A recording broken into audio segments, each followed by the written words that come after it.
But our coverage continues now with a news conference the governor held at 11:30 this morning. In it, he discusses his thoughts on 2 medical marijuana bills and a provision tucked in the Senate's bonding bill that he says will result in a veto of that entire bill. So for details, here's that news conference from earlier today. Morning. 1 week to go. A couple things as we head into this final week of the session that I want to emphasize as priorities for me. Certainly there'll be the bonding bill and the supplemental budget bill and some other policy matters, but a couple that I don't want to overlook. One is that the House has passed a very strong bill on payday lending, putting some limitations on what these lenders can do to vulnerable Minnesotans, both in terms of limiting the interest rate, limiting the number of loans that can be made per month. The Senate bill is much weaker, and it is even questionable whether the Senate will consider this measure at all. So I want to urge the Senate leaders to put the House bill to a vote in the Senate and see whether legislators of both parties see if they're willing to stand up to protect the interests of the people of Minnesota rather than the economic interests of the payday lenders. And that's what it really comes down to. Conversely, on the other side, the House, from what I'm told, is reluctant to take up and have a vote on the campaign finance disclosure bill. This doesn't limit anybody's ability to exercise their First Amendment rights of free speech, and it shouldn't, but it does say that people have a right to know where the money's coming from, and that these interest groups all across the spectrum who have sources of funding that people are not aware of, that's people have a right to know. They're going to be bombarded by television ads that are clearly about influencing the result of an election. I mean, we don't see them in non-election times of year, so they may be, by necessity, just not advocating for a particular candidate, but the effect is very obvious, and that's obviously the intent. So I'm told that because of MCCL and the NRA's opposition, that they don't have the votes in the House to pass this. The belief is that they have the votes in the Senate. So I want to see a vote in the House. I want to make everybody held to account. Let's see who's willing to stand up and buck that kind of pressure for what's clearly in the public interest. Money is just increasing every campaign, and the U.S. Supreme Court has said it's free speech, so it that's the rule of the land. But it doesn't mean that there shouldn't be complete disclosure. In fact, it increases the need for disclosure just because of the fact that it's going to continue to escalate. Thirdly, the bonding bill has a provision from the Senate side that would eliminate the rulemaking and create that requires sprinklers in houses, new homes above a certain size. The House does not contain that provision. That provision has no business being in a bonding bill.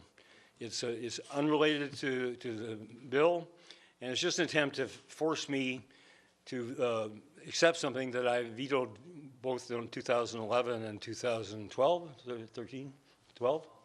12. So I will veto the bonding bill if it has this provision in it. They can just know that right now.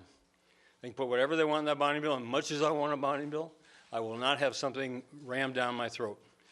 So they would be well advised to leave that out. They want to put it in another bill. It's in a couple other bills, I'm told. As a policy matter, that's perfectly legitimate, but to try to ram it through on a bonding bill is just really out of line and unacceptable. With that, I'll be glad to respond to any questions. Governor, on payday lending, the critics of the House's approach say that if the number of loans per year is limited, that will just push desperate people out of a legitimate or legal system into something more nefarious. What's your reaction to that? Well, when I was in the U.S. Senate, this issue came up, and I researched, and so this is dated by almost a decade, but The highest interest rate we could document was 1,123%. That's about as nefarious as it can get. Can people be, who are desperate, be turned to something even worse, or go across a border where they're not saying? Yes, I suppose they can. But the goal here is to have people, help people avoid that kind of trap where they're just constantly trying to take out another loan to pay off for the previous loan at a totally exorbitant interest rates. I had proposed in the U.S. Senate limiting the interest rate to 30%, and that failed the vote in the Senate, I'm disappointed to say. I proposed that in the legislation that's moving forward this year, and that was not adopted, but there's, in certain situations, there are limits on the total interest that can be charged in the House bill, and I think that's well advised, and the limit on the number of loans. And I hope we could have a way of identifying people who have reason, have need, have cause to exceed those limits, and work with them on the kind of underlying issues that cause them to get into those terrible predicaments. Governor, you didn't mention medical marijuana. Is that a priority? Do you want a bill in the week? Well, I hope to get a bill I can sign. I hope to get one that Minnesota Medical Association supports. I think it's very important. If the legislature is going to prescribe medical treatments for patients, then I think they owe it to the safety of the people of Minnesota to take into special consideration the views of the predominant views of doctors around the state. And I hope that they'll enlist Commissioner Ed Ellinger, who's a medical doctor, whose specialty is public health, who has a lot of experience in this. He was engaged with the House for some time and made a number of, I believe, improvements in their legislation, and I hope he'll have the chance to do the same with the Senate, and I hope they'll work out a bill that we can all support. Are you involved in negotiations on that, or are you going to just sit back and see what they send you? Well, I'm through Commissioner Ellinger, and through my Chief of Staff, Jamie Tinscher, we were definitely involved and continue to be involved in the House side. We reached out to the Senate side, and Senator Dibble's indicated his interest in working out something cooperatively together. So I'm hopeful that will continue, and if so, I think we'll end up with, I'm hopeful, with a bill that can be I can sign. Governor, what is it about the Senate bill that you are reluctant to support? You said you like the House bill, but what about the Senate bill? Well, the Senate bill, I think they brought it down now, but they have 55 distribution sites around the state. Is it down to 30 now, 24? 3 per congressional, so 24. Now it's 24 sites, 3 in each congressional district, where they will have the legal authority to grow marijuana plants, and then and people who qualify will have the authority to buy and possess legally up to 2.5 ounces of leaf marijuana, and are ostensibly limited to quote unquote vaping. I don't know if anybody's vaped marijuana leaves. I have no idea, but I can't. It's just, to me, impossible to believe that somebody's going to buy 2.5 ounces of marijuana and not smoke it, or not sell it to somebody else who will. I mean, it just defies common sense in my judgment.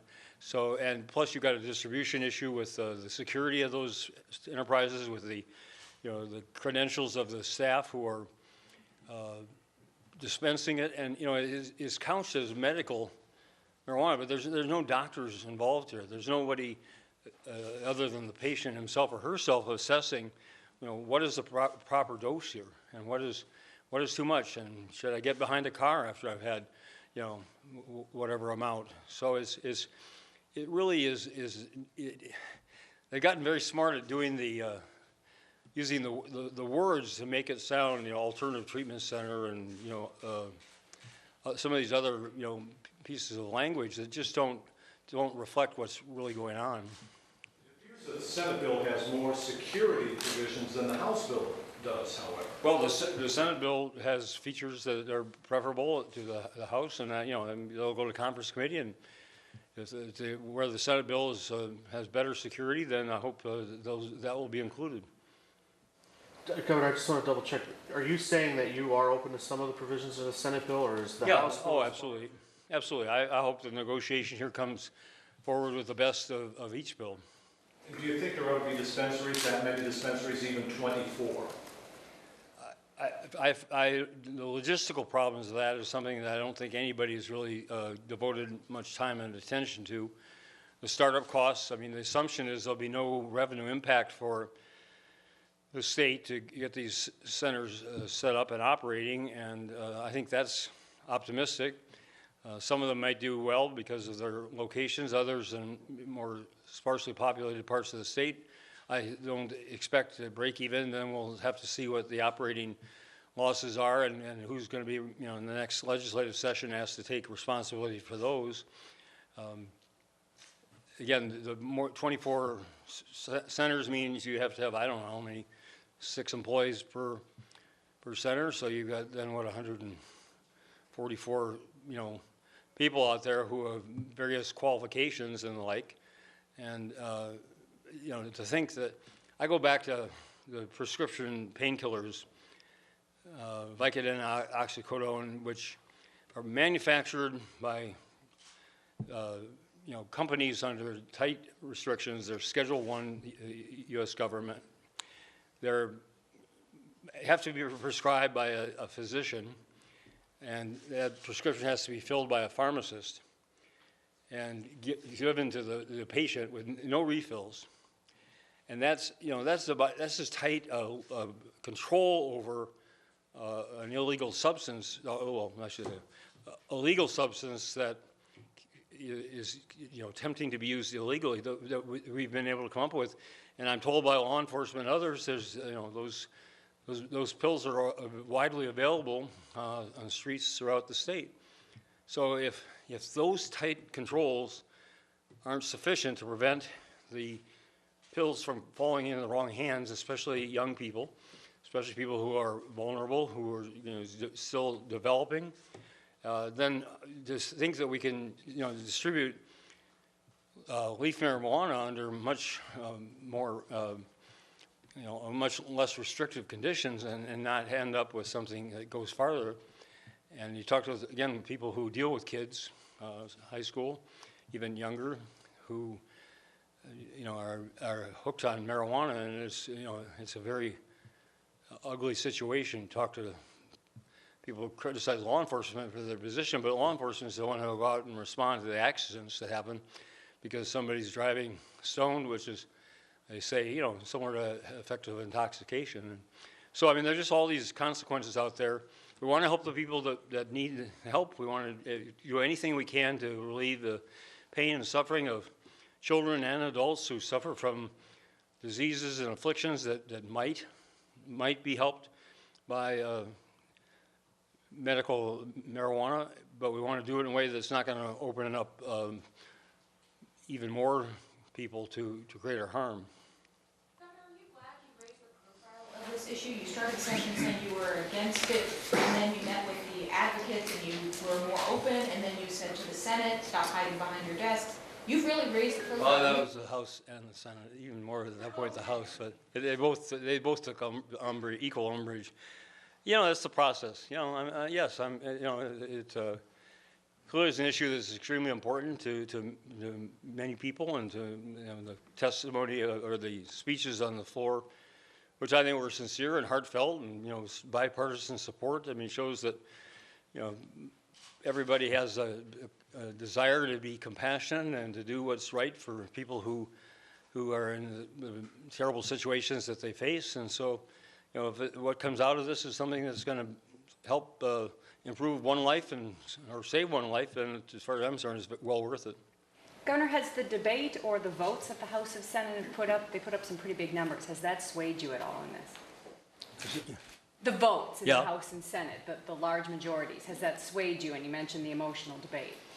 Well, I'm going to do what I think is right for Minnesota. You know, they vote, and you know, then if it passes, then the executive branch has a responsibility to implement it. So I depend a lot on Commissioner Ellinger, who's got a big heart, but also has the medical training and the public health training to know what's ethical and what's not. What you cannot ask other physicians to do. They're not prescribing this. They're just saying that these people have conditions that qualify them under the law to be able to purchase marijuana. So, you know, there's a big gap there in terms of the liability, and that's something we haven't, you know, looked at yet. If this passes, I'll tend to ask the Attorney General to look at that. I mean, what's the liability for the state if something goes wrong with somebody?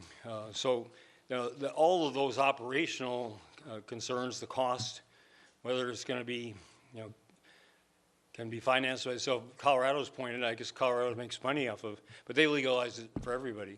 And in fact, it's interesting, the governor of Colorado, a Democrat, Hickenlooper, asked if he would advise other states to follow in Colorado's footsteps, and he said I would advise them to wait for a couple of years and see what happens here. So that's not a ringing endorsement of the approach that they've taken, which started as legalizing medical marijuana, and then from what I'm told, at least by some, the breakdown in the control over that system was such that they decided they would probably just well to legalize it and make the best of it, make the money off of it, rather than continue to deal with the failure of the controls over just the medical aspect. And it sounds like that's the direction you're going. You would not sign a bill unless you're satisfied that the security and controls are in place? To the extent possible. I mean, we'll learn from the experience, but I think the House bill with the more limited distribution and the limit to pill form or capsule form is much more likely to be able to be controlled and used appropriately by the people for whom it's intended. Are you prepared to veto? I'm not going to use that word at this point, but you know, anything is on the table. I guess I did use it earlier on the sprinklers, but you know, my goal is to come, in this case in particular, to come up with something that has broad acceptance in the medical community, enough, at least neutrality in the law enforcement community that you know, obviously has the political support here. You know, I can sign it, and we can do the best we can to implement it well. Do you think intractable pain patients should have access? They would under the Senate. You know, I don't think, I'm not qualified. I think the legislature is qualified to decide who medically qualifies for something whose you know, effects aren't established except anecdotally. I mean, that's why they do extensive research studies and their clinical trials, you know, with various medicines before they're made available to the general public, so that even doctors can answer those questions. And even, as I said before, you know, it's been a long time since we had the catastrophe with thalidomide, where, you know, it was tested and it actually was, I'm told, beneficial to some people, but it had these catastrophic effects for women in the early stage of pregnancy, and that wasn't detected. Well, they tightened up, I'm told, the procedures a great deal after that, and now we go to the drugstore, at least I do, and get a prescription filled, and I don't think about whether it's going to be safe for me or not if I follow the directions, and it's just that's something we can take for granted, which is great, which is the way we want it to be. So, you know, this has not gone through that kind of scrutiny, that kind of evaluation, and so, you know, we have testimonials from people, and they may well be true, but that doesn't mean that it applies to everybody. Given all that, do you prefer the shorter list of qualifying patients? I'm not. I want the people who need it and who might benefit from it to have access to it. So I'm not going to say one should be in, one should not. I don't have the expertise to make that assessment. You have, you're still hanging fire on a bonding bill that's going to be smaller than you ideally would have wanted, a spending bill that might be a little bigger than you ideally wanted. At this point, with a lot left out there, granted, what kind of grade would you give the work of the legislature this year? Well, it's still in progress. I think the grade comes with the result at the end. So ask me in a week, 8 days. Governor, on the supplemental spending bill, you've made your point clear that you want a smaller one. Should the lawmakers assume that you'll use your line item veto if you're not comfortable with the size, or will you also veto it if you think it's too big? I don't know what's in it, to be honest. I mean, we don't know specifically. We have some idea on the House side of the bonding bill, and I think they're still waiting, the last I heard, for the Senate to respond. So we don't really have a fix on where they are, in agreement and not, and we hope to have a chance, expect to have a chance to, have input into that. On the spending side, we're not, I haven't seen the latest, side-by-side offers, so I don't know where they are and what the issues are. I said before, and I'll say it again, I'll bet that every one of the spending items is something that's much needed somewhere, that's totally appropriate and totally legitimate. It's just a question of what they all add up to, and my sense of what we need to do to make sure that the fiscal integrity of the state, which we've now re-achieved through some very hard work and tough decisions, is continued forward. Governor, in terms of a bonding bill, are there certain projects for you that are an absolute must that need to be in there? Well, we're going to go over that shortly because they've asked for that. And I'm not going to limit, I'm delighted that the downtown improvement projects are in. I believe it's imperative that Lewis and Clark be in at a significant amount, probably within the constraints of that bonding bill, can't be funded in its entirety, but enough to get the next season of construction underway past Laverne and toward Worthington. And then I'll push, if I'm back, hard for another measure to fund that completion the following year. What I've stressed to the legislature is some of the projects that are, well, they've not been funded. I've proposed 3 times now, the security hospital at St. Peter, MSOP. Twice I've proposed the intake facility at St. Cloud Corrections Facility. None of those are projects that anybody goes home and, campaigns about, unless they live in St. Peter or St. Cloud.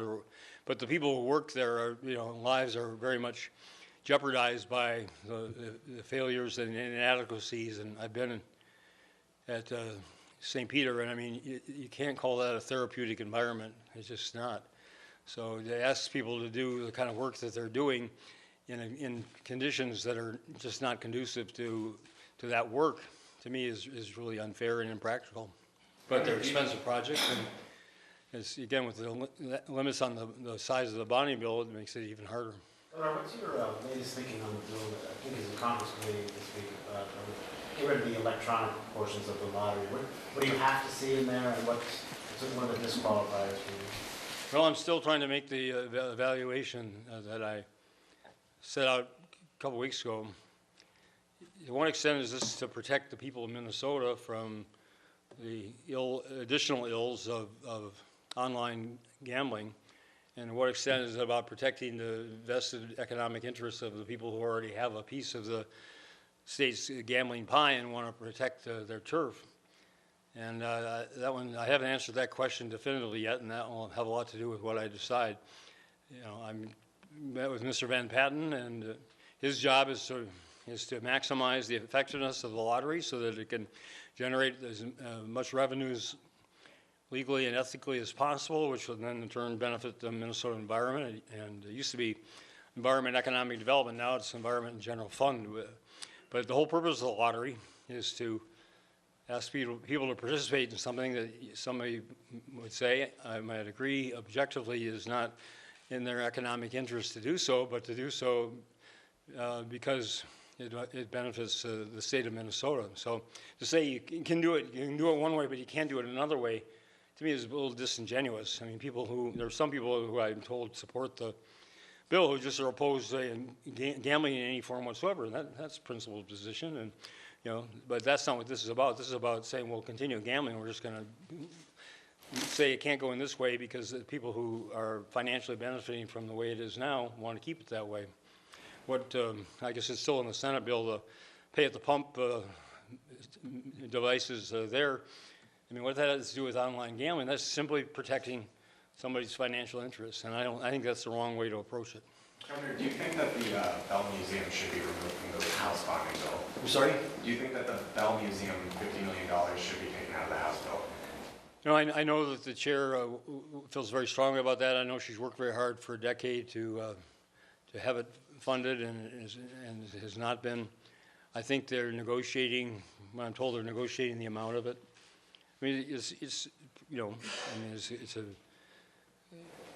a good heritage of the university, and the question is, you know, how does it fit in with all the priorities that are. I mean, we had over $3 billion of requests for the bonding bill, and most of them were really good, solid projects that needed and deserved to be funded. And so it's not a question of whether something deserves to be funded or not. It's a question of, you know, how do you fit that in with the hierarchy of priorities, and the House has its, and Senate has its, the DFL has its, the Republicans have it, and, you know, we need everybody to ultimately, you know, come together and nod their heads to pass a bill. So it's a very difficult task. On a side issue, do you have a feeling about national popular vote in the context? You know, I can make that argument either way. I don't think it's going to happen in my lifetime. So it's not something I spend a lot of time on. I can make the arguments for it. I can make the arguments against it. But as long as the presidential path goes through New Hampshire and Iowa, it isn't going to happen. Governor, on Who's the Phil Gramm. Many times I felt sympathy for Phil Gramm, but he came out in favor of a national popular vote, and he got one. Was the caucus? I guess it was Iowa. He got one delegate out of Iowa taking that principled, courageous stand. So I don't think anybody, either party, is going to take that on anytime soon. Governor, would you veto a bill, the health policy bill, if it has a Clean Indoor Air Act ban on e-cigarettes in it? No, I would not veto it on that basis. I said before, I agree with the goal of it. I thought the strategy was a bit overreaching for this session, but if that's the will of the legislature, I'm not going to. And I do strongly support the first section, which is putting restrictions on availability for minors. So with that in there, I would sign it or let it become law. Governor, in light of in light of some of the criticisms you started out with, are you meeting regularly with the Speaker and with the Senate Majority Leader? And are all three of you sitting down and trying to work out into the session? Yes, we met twice last week, and my staff is in daily contact with both leaders and with their staffs, and with the chairs of the bonding bill and the members of the conference committee, and same with the supplemental budget, and as we were in the tax bill as well. So, you know, they have their own minds. That's what they got elected to do. That's their prerogative. But we certainly are in constant contact. I just had a voicemail from Speaker Thiessen this morning. I'm going to respond to that. I mean, you know, Senator Bach likes to text, so he and I text, and Paul and I leave voicemails, and it has the same effect. We stay in touch. Are you meeting with Republicans on the bonding bill? Not yet, no. I'm leaving that negotiation to the House and the Senate.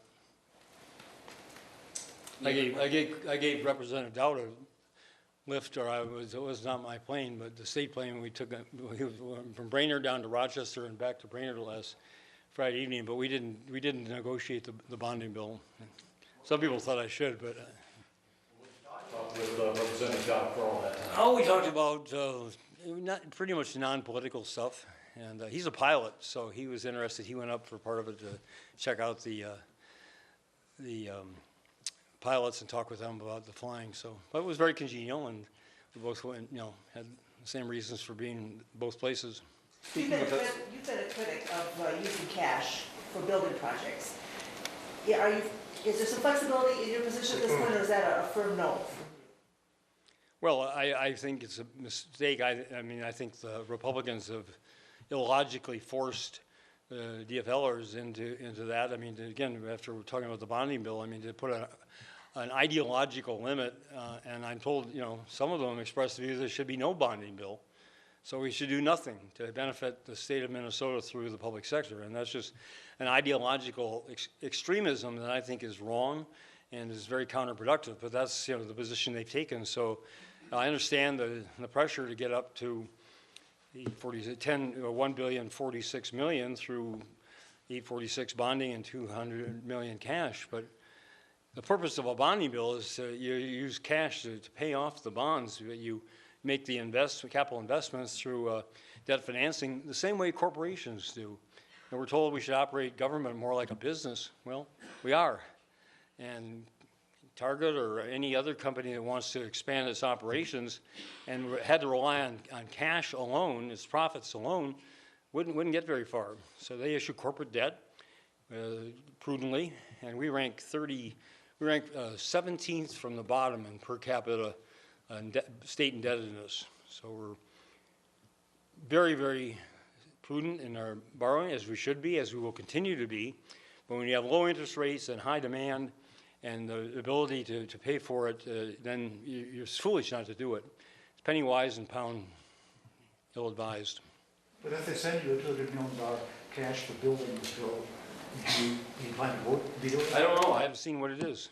I haven't seen what's made up of. I expect they're all going to be good projects. It's just a question of whether I think that that's financially the sound decision to make.